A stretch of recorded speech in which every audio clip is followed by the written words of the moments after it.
What's up? This is Dylan from Assault, and you're watching No Cover TV. All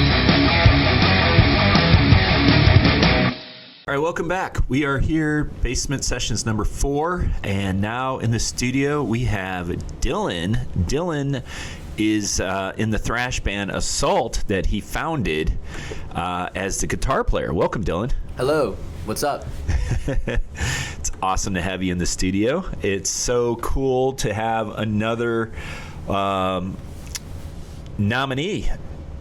Cleveland Music Award Best Metal nominee, Assault. Yeah, man, I'm honored to be here and a part of that as well.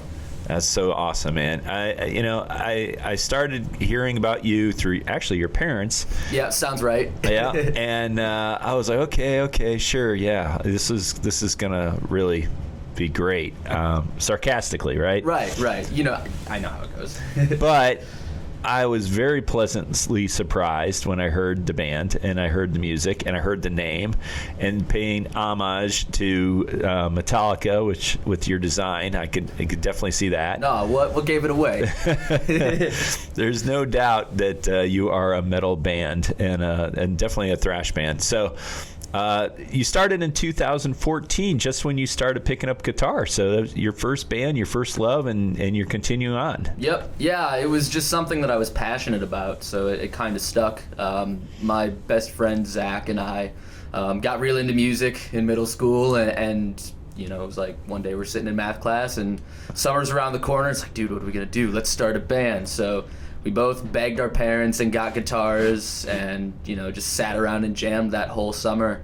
Yeah, and the rest just kind of followed. You know, we met somebody else at school that played drums.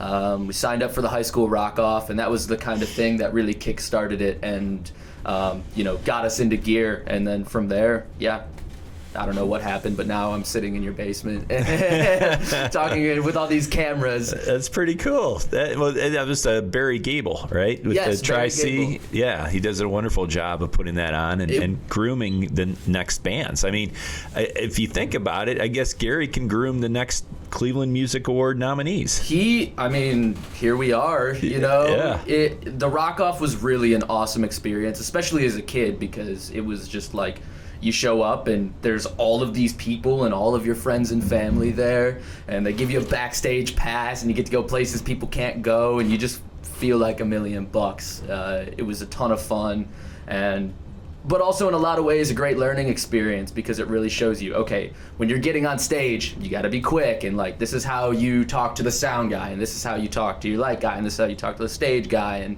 everybody running it. And not only that, it was a great way to make connections too. I mean, I've met people at the Rock Off that I still regularly hang out and jam with. So yeah, overall, 10 out of 10. Something I'm so glad I got a chance to do. Cool. Well, then, just look for Barry Gable's Tri-C High School Rock Off. Yeah. Pretty cool. So now you actually have, well, we were discussing it off the air. There's a little debate. An EP, because of the 8 songs versus the 10 songs you need for an album. But I think my baseline, you know, is Slayer, Rain and Blood, and that album's like 33 minutes and like 7 or 8 songs. So if Slayer did it and it's an album, all right, but who cares? No, it doesn't make a difference. We'll go. Is the music. We'll go with the album. You get a lot of music for your money. That's for sure.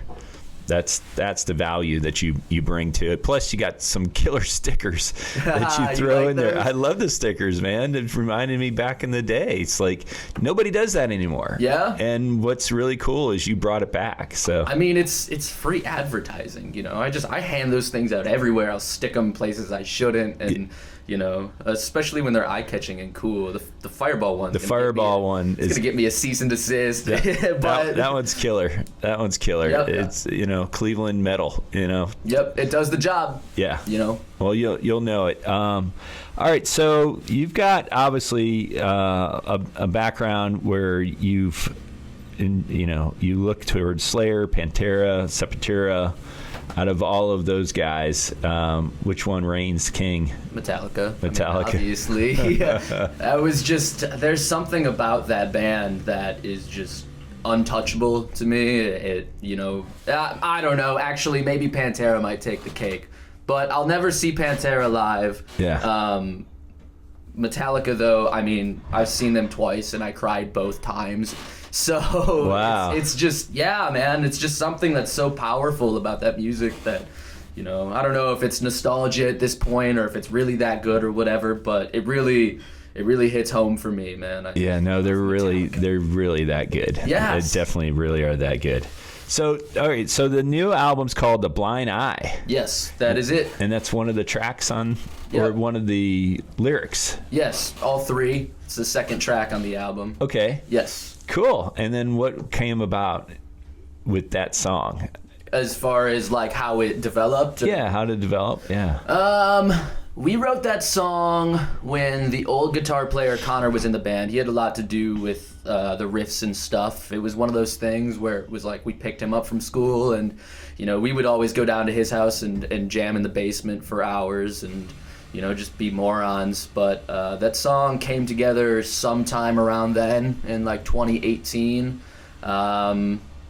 Yeah, a lot of it was his riffs that he came up with on the spot. I had a couple riffs that were like in my, back burner that we threw in there, and just came to be. I don't really remember, but I do remember writing the lyrics and stuff. And the song was called Sea Turtles for the longest time. It's like an environmentalism thing.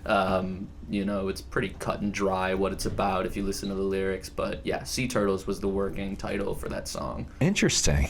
That is really interesting. I could write Turtles on the set list and everybody would still know what it was. So. Yeah. So obviously you write the music and the lyrics. Yeah, most of it. Yeah, a lot of it is me and the drummer will do like the music, and me and the other guitar player will collaborate on lyrics, and he'll throw his guitar solos and stuff in there and whatnot. But yeah, it's overall pretty collaborative. But well, that's what's really cool, I think, about what you do with your music, and in talking to you and learning about your background. And it's not just metal that you're interested in. You're interested in all arts, all kind of music, yes. Poetry. You were saying that you go to the B-side poetry after your show, sometimes at the Grog Shop. Yep. Yeah, I remember one time my friends played there, and I was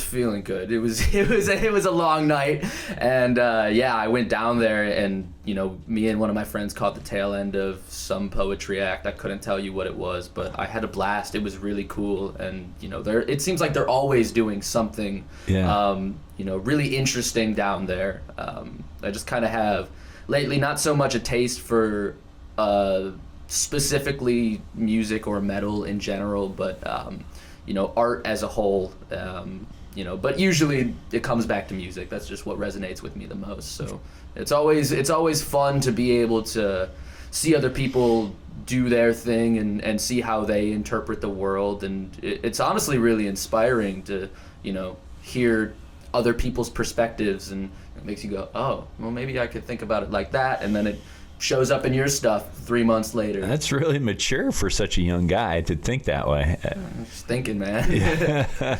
That's pretty awesome, though. I mean, it obviously shows in your music. I mean, you've got a lot of classical riffs to your songs, kind of like, same thing with Metallica, so Metallica pulls that classical part of the music into their metal, and you don't expect it, and it's refreshing, it's cool, it's fun, and you do a really, really good job of doing the same kind of thing, but making it your own, which is really awesome. Much. Yeah, I enjoy your music a lot. I mean, obviously you can go to YouTube and you can play the whole album. It's everywhere, our website, our Bandcamp, Spotify, Yep. And then you've got the killer artwork in the albums. Who did the artwork? I think her name is Cassia Jasmina. She's some artist from, like, I don't even know where, the Netherlands maybe. We found her on Instagram, but she just knocked it out of the park. She nailed it. I mean, it's just a beautiful, beautiful cover. If you look at the back of it, it's actually Cleveland. Like, if you look in the background, you can see it's like by the flats is where the perspective is from. You can see the bridge and Tower City. Yeah, it's really cool. I love that part. That's so cool. I'm gonna have to look at it again. I didn't catch it the first time, but yeah, check it out, man. I mean, I love the colors. I love the whole vibe, the energy. It's so killer. Well, this has been a lot of fun having you on the show, and I'm glad you guys made it out. I'm excited for your upcoming shows. You got one in West Virginia, which I won't make, but that's October 28th, a little far. Yes, yeah, we're playing at a place called The Rim with our friends in a band called Truck Stop. Done some show swaps with them. It's another kind of thrashy thing, more on like the Misfits sort of punky side, but still right up that alley.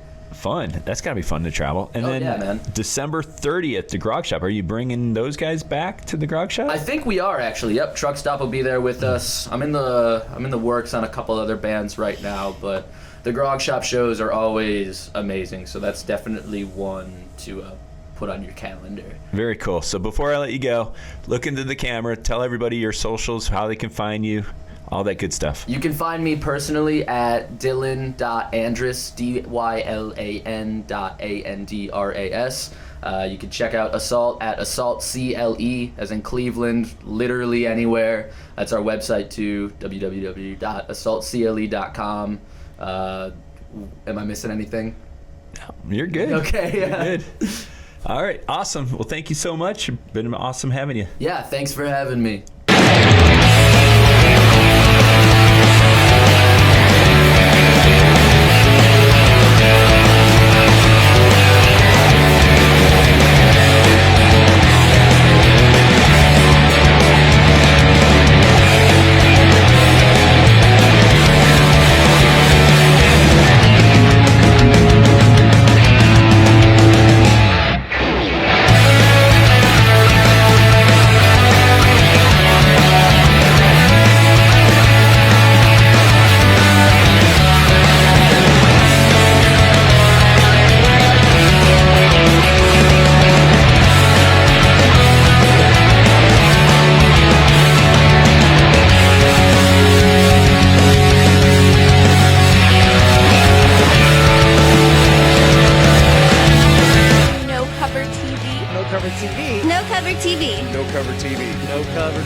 No cover TV. No cover TV. No cover TV.